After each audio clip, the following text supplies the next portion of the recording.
When I called my mom, she was like, what the heck happened? I'm pretty sure we got scammed and they told us to call the cops.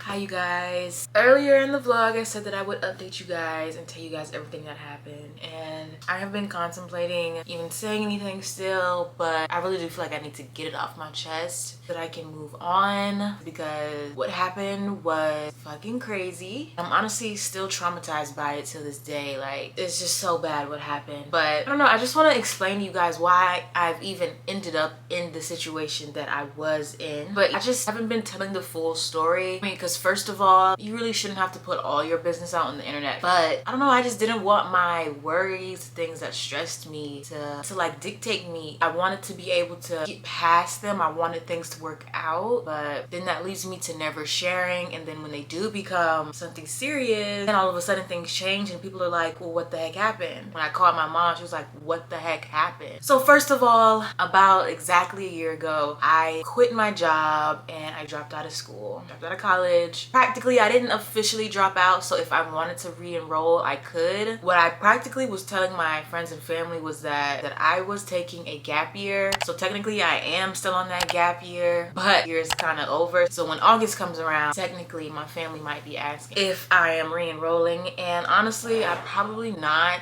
I'm just so much happier. The reason why I dropped out and why I quit my job, it was because I was so depressed. I was so unhappy with where I was in life. I just wasn't healthy. Like, I wasn't taking care of myself the way I should have been, because I was either waking up super early for an 8 a.m. class or waking up even earlier for a 7 o'clock shift from 7 to 3 at my hotel, and then like doing homework and having to have it due by the end of the day almost every single day, on top of maintaining my mental health, just taking care of myself. I wasn't working out. I wasn't happy. I didn't really know much about journaling and skincare, just being healthy. So I had dug myself so deep into a place where I was just unrecognizable, and I was fed up. I got to a breaking point. But then like a month or two after that, Jalen and I had some friends that lived in Florida, and they had a 2-bedroom apartment, and they said that we could move in. We thought it was a decent idea. I was hesitant at first because, I mean, wouldn't be able to fly down there. We'd have to bring all of our things with us, so we had to drive 12 hours down there. And you know, we just didn't really know them that well, but as the plan went on, as we talked more about it, it was a pretty good idea. That was the first time I had ever moved out of state and lived anywhere outside of Virginia. So when I got there, it was the most beautiful experience I ever had. I just got so much more time to learn about myself. I was able to flourish into someone that I had never seen before. I started to work out more. I started to post consistently. I just experienced a city where things moved fast, and there was always something going on, so many different things to go to, so many different people to come across. I loved it there. I'm honestly so heartbroken that I'm not even there anymore. Like, I had a dream this morning that I was still there, so it's still very fresh for the fact that I'm not still in Tampa, Florida right now. But let me try to read from these notes. When we moved into the apartment with our roommates, this is where it gets interesting, because things were going okay. Things were going good at the point when we moved in. Just a hypothesis, but it's a hell of a strong one, okay? I'm pretty sure we got scammed.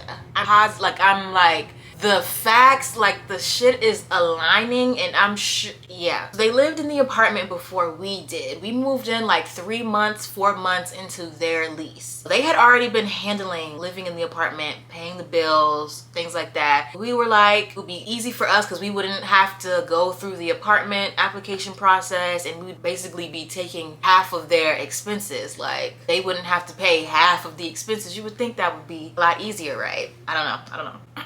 So we moved all the way down to Florida. Like, we drove 12 hours in my little old blue car, Azula, and we made it work. I'm gonna just read from here so this can go by a little faster. I don't want this to take too long, and I want it to be as classy. I'm not a messy girl, and honestly, I wasn't even gonna say anything, but my mom feels as though I should share my story, because a lot of people probably have nightmare roommate experiences, and I probably should share it to inform you guys. But anyways, so mind you, we had been splitting rent, moved in July, and was sending our half straight to them. We weren't sending it to the apartment complex, we were sending it straight to their bank accounts. As months move on, there's for some reason always something up with rent. Like there was always somehow an extra $100 charge, late fees, and just a bunch of problems that when I look back, they were never documented. Like there was never actual evidence that these problems were real. Like it was so weird. It would always be like, oh, they have a new system, so to use my account we have to add $50, or just weird shit. And because we wanted to just be good roommates and you didn't want to argue back because they supposedly knew what they were doing, they were the ones that had lived there, their name was on the lease, we just wanted to keep things peaceful. So every time something came up, we just complied, and that happened for like almost every single month we were there. Me and my partner are obviously noticing this weird behavior, but we wanted to see the best in them and tolerated not feeling safe. One day we noticed a late on rent notice, and this is weird to us because we always paid rent on time, either on the 1st or even before. And I will be honest, there was one time we paid on the 5th, but honestly I think we just did it to antagonize them for being so difficult with us every single time before with rent. But anyways, we're like this. It's weird, especially because we saw them wearing like some fancy clothes when we had traveled away for the holidays. I think it was for Thanksgiving. You guys look back on my vlogs, you'll see when I traveled for Thanksgiving. We were gone for like almost 2 weeks, and I remember looking on their social medias. I think they had traveled, they had took a little road trip somewhere. One of them had, I guess, performed or something, because we were all like artists, like we were all like aspiring artists, so we thought it'd be really cool to move in with each other. When we first saw it, we were thinking, oh, that's cool, that's nice, okay, I wonder where they got it from. We just did not think that something fishy would have been going on. But when we first saw the notice, I think it was maybe like either December or January, but we shake it off. We're like, okay, hopefully they figure it out. You know, we weren't evicted, so we thought we were good. But it was weird because we realized it was like, wait, the notice says that exactly half of it is missing. That's exactly the half that we sent. And we sent ours. We know for sure that we sent ours. So that means that they hadn't put in their half. Okay. And I forgot to add that literally the next month we saw another notice, a second notice that said the entire total of rent was missing after we had already paid our half again, meaning they used both our halves to pay the last month of rent, but the current month hadn't gotten paid at all because they didn't put any money in it. So I don't know, like that just kind of confirmed it. I feel like 2 missing notices, we paid twice. I don't know, but you guys get it. Like, I don't know, it's a little weird. So we don't say anything. We don't want to bombard them because people have their financial issues. As long as we don't get evicted, there was no worries. So we didn't get evicted, so time moves on. And they hadn't said anything to us at all, so we were just hoping things had worked out. But after that, things started to get weird. They started to act weird towards us. When we wanted to go and hang out or we wanted to play cards, they like, no, we're too busy. They only talk to us to ask for stuff. They only talk to us to ask to use our car, for us to drop them off at work. Like, it was just very weird. But as roommates, you know, we help each other. That's what we said. Came down here, we were gonna help each other get on each other's feet, you know? But it was never reciprocated from them. Like, I helped one of them with their Halloween costume. I made a whole TikTok video for them. Like, come on. Like, I let them use my car several times. We had asked them to drop us off at the airport. They asked for $20 for gas. And it was probably a few times where we like asked for gas because they offered. If they didn't offer, we didn't bug them about gas. So it was like, it was so weird how the one time we asked them to drop us off somewhere, they were like, gas money, gas money. So we were like, okay, whatever. At that point, it was close to the end of the lease. I did not feel comfortable around them at all. It was situations where they had the police come knocking on our door looking for one of them. It was always problems. So I don't know. I was just at a point where I was not having fun when they came home anymore. And it really sucked, but I was just like, I just want to get through it. But we just tried to hold our composure and do our parts until the end of the lease. So the end of March, our lease was ending, and I was just so grateful to have been able to make it through the entire lease without any troubles, because I always had a feeling in my gut something was terribly off. We had been approved to move into our new apartment down there on our own, and we're packing all our things like a week before. We're intending to move in about 2 weeks before the lease was actually up. So we were ahead of time, like we were prepared, okay? Randomly, days before our move, they come rushing into our room saying that we need to leave. The complex found out that we were illegally subleasing and we need to not be here for when they pull up. We wanted to try and come up with a possible plan, like we could try to talk to them or at least try to hurry up and pack our things and let them know we were leaving anyways, but they did not want to hear that. and demanded that we left and gave them our house key for possible evidence. It was just so weird. Like, if you guys could see the look on their face, the way they were, demeanor was just so off. It was just so off. We obviously thought it was so sus, but we just wanted to do the right thing. So we gave them our key and left. Hours and hours go by and we're texting them, trying to figure out what's going on. Like, can we come back yet? They texted us saying that we owe them $3,000+ and that we need to split it to either break the lease or be evicted.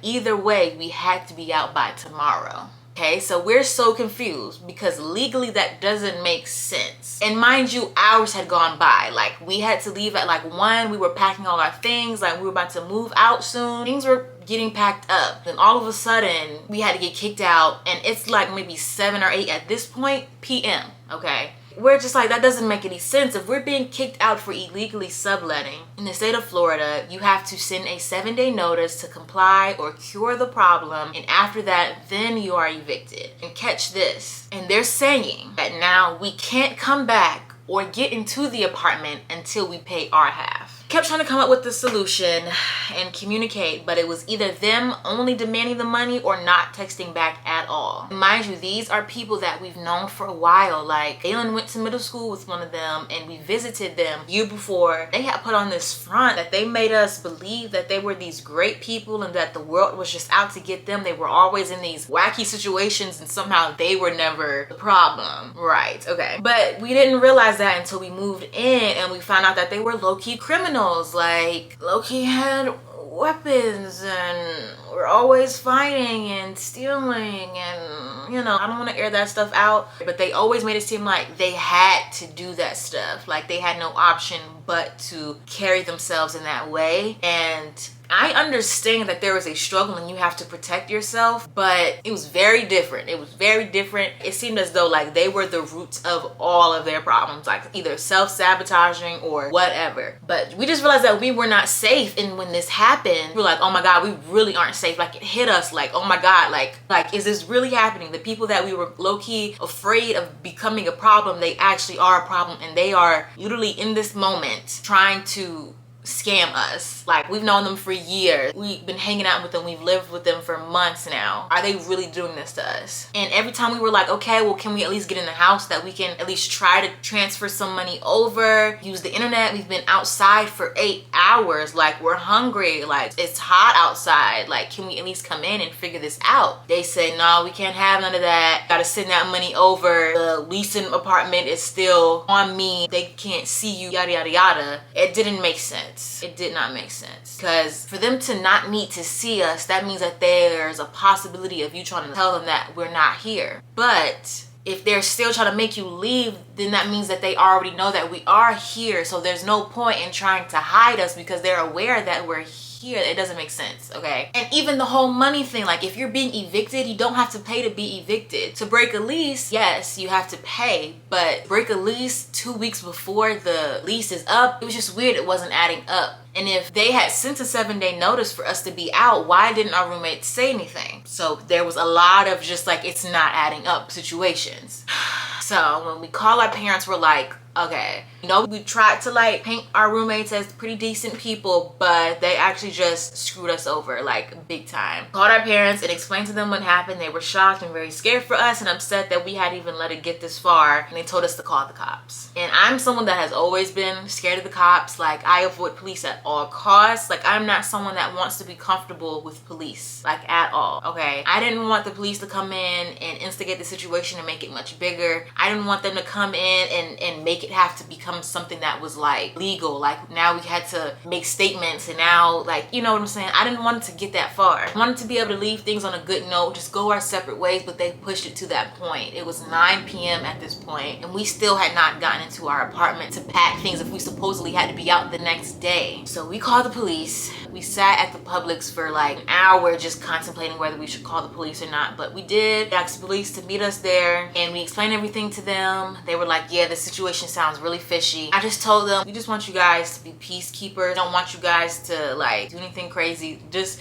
make sure that nobody pulls out a gun, nobody tries to fight, okay? They weren't even there when we came. They supposedly were telling us that they were still at the apartment, still trying to talk to the leasing people, but when we got there, they weren't even there. So the police had to call them, and they had to make them come back and give us our key and let us in. And all we could do was grab as much as we could. During that whole time, they were yelling at us, saying everything was our fault somehow, that we didn't need to call the cops, and that we didn't make them feel safe. Cops told us not to speak to them because they read the messages and saw that they clearly were the ones being difficult and unconcerned about safety. Like, if I showed y'all the messages, y'all would be shocked because they were so rude, evil in the messages, but was so quick to play the victim in front of the police. It was crazy to see how I'm like, oh wow, these people are really a problem. Like, I've never experienced anything like that in my life. And catch this. While we were trying to grab our things the first night, they slipped up and said that they didn't even have their half to pay either.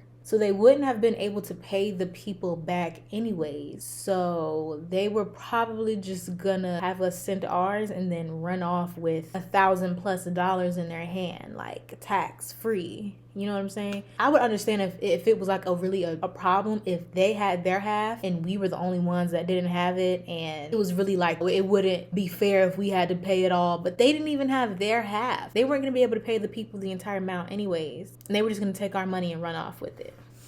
If that doesn't sound fishy, I don't know what does. Unfortunately, we had to go back in the morning to grab other things, but a lot of our stuff had to be left. My computer and my camera were still in the house. Our TV was still in there, so we had to go back. And I was just so scared. I was like before we called the police, I was like, Dalen, all we have to do is just try to like manipulate them into them thinking that we're gonna send them the money, get in the house, pack as much as we can, and then dip in the middle of the night. That was what my plan was gonna be if we could not somehow get our things and, you know, figure it out. But they weren't even gonna let us in the house, so we had to call the police. So we had to come back the next morning, and for people that had to be out the next day, they were literally chilling on their couches with blankets. Their room didn't even look packed up. So I'm like, which was it? Then they tried to text us the first night after the first time we had to bring the police. They were like, we called the police too, and they said you have to schedule when you come, and they said that you can't come back unless I just ignore, like, because when I tell you that girl got crazy when she saw us, like her eyes were crazy. Like she did not like how I handled the situation. Dalen tried to be nice because they were previously friends. Dalen was trying to talk to her, but I was like, Dalen, don't even speak to her. Like, we've seen many examples of her yelling and not listening. So it was like, Dalen, there's no point in even saying anything to her right now. And she didn't like that. She got very angry. So she tried to text me, she tried to call me, but I was not answering. I was like, on my end, I'm like, well, my police officer said that I can come whenever I have my key. I'm gonna grab the rest of my stuff and I'm gonna go. So we got back, we grabbed our things, but a lot of our stuff had to be left. Like my whole bed, my whole mattress, my clothing rack, my desk, my TV stand, like all of my stuff that I spent a lot of money on had to be left. So I'm just like really upset about it. And even after that, we grabbed as much as we could and we went to Dalen's aunt's house. They were still texting us, asking us for money. They were like, you know, we could have gotten a hotel and yada yada yada. We didn't need that. Like, we were okay, we were good, but you fucked everything up and all of our money had to be put towards having to go back home because we didn't feel safe. Like, we lost so much. They were still asking about $1,600 from us. Like, they were probably going to use our money to go get it. They didn't have anywhere to stay. I think that was the tea. They couldn't afford to move on to the next apartment. So they were trying to get us to send them money. And I guess because they seen us catch flights to go back home, they knew I'm a content creator and they thought I was making money or something. They thought I had the money. Even if I did, I wasn't going to send it to you, girl. Like, no. But after that, my mom demanded that we came home and be safe because it just was so bad. And I hadn't really shared much with her because I didn't want it to be something that she was worried about. Like, I was already 12 hours away from family. I didn't want her to have to worry too much. But it all blew up and it was just in our best interest to come back home and regroup with family and to feel safe again. Now I'm back at home in my old room trying to figure out how I'm going to get to the next step. And I don't even know. Yeah, my camera storage is about to go out, so I'm gonna transition to my phone. Hold on. But yeah, so now I'm back at home trying to figure out how I'm gonna get to the next step in my life, because this is clearly not really where I want to be. Like, I created a home for myself. I became a responsible adult. I was paying bills. I had my own space. I was like getting groceries, cooking dinner and cleaning and taking care of myself, and had my own space, you know, to do whatever I wanted in. So now I'm back at home and I'm a little sad. I'm very sad. Some days it hits me really hard where I'm like, how did I end up back here? But after everything I've gone through, I see that this isn't awful. Of course, it's not ideal, but I'm exactly where I'm supposed to be. And I know that it's all gonna work out for me. Like I was just telling you guys, like I just got a brand contract. Like I'm creating UGC content for a brand that I have loved for years, and they're paying me. Brands are reaching out to me. They're sending me products. Like somehow, even though in the midst of all of this, I'm still creating content. And my content on TikTok is doing really good. I'm just finding myself. I'm being better. I'm with my family again, and I just love my family so much. I got to experience this past weekend with them. Like that was a blessing. Like that just came out of nowhere. I didn't expect that to happen like at all. And I just got to experience something really fun. I probably wouldn't have been able to experience if I didn't have to come home. And I don't know. I think this is, I don't know. And maybe y'all are experiencing something similar, or maybe this is something that you've been afraid of, having to go back home and having to restart. And I was talking to my mom, and she was just like, it's okay to kind of take a step back sometimes. Like it really is, if that's what you have to do. Me, like I'm someone like I'm always going forward. I'm not having to go back. But look at me, I had to go back either way. The universe was gonna make me take a step back whether I wanted to or not. So I had to learn to surrender to my life. I had to surrender and trust the process. And I don't know, I have a feeling that I'm gonna end up liking it here. I have a whole completely different mindset. I love Virginia. The weather is still very crappy, don't get me wrong. There's still not much to do here.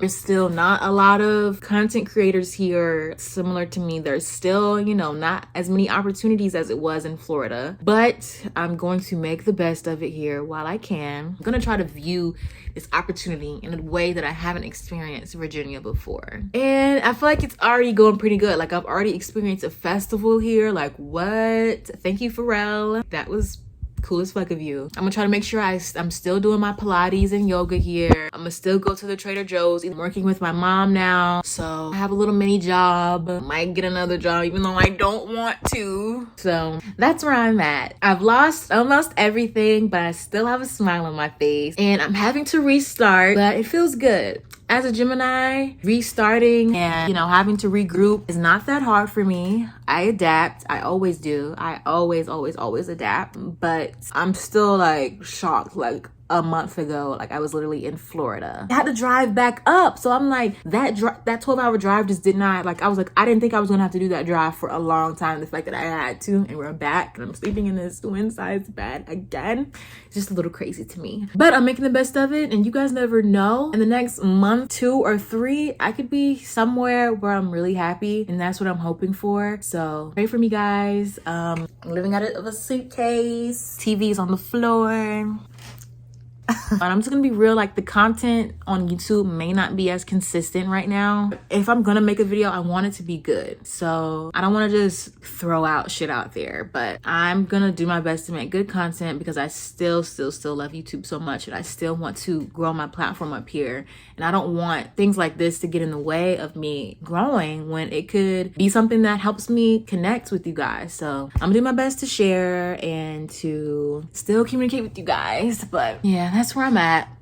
So yeah, those people are blocked. They're blocked. They're on a do not enter list. I have no reason to ever speak to them again unless they are apologizing or are much more mature. I just have no reason to. But yeah, thank you guys for watching this video. I hope my chaos is entertaining and is informative for you guys. I hope you guys learned something from this. Thank you guys for watching this far into the video. I do have more content planned. I have some ideas, so you can be on the lookout for another video from me. I am committed to making this work because, like I said, 2023 is gonna be my best year. And I don't know, even though like I've lost everything and I've had to restart, I still feel like this is about to still be my best year yet. So thank you guys for watching. I will see you guys in another video. Don't forget to subscribe if this is your first video from me. But I love you guys so much. Bye.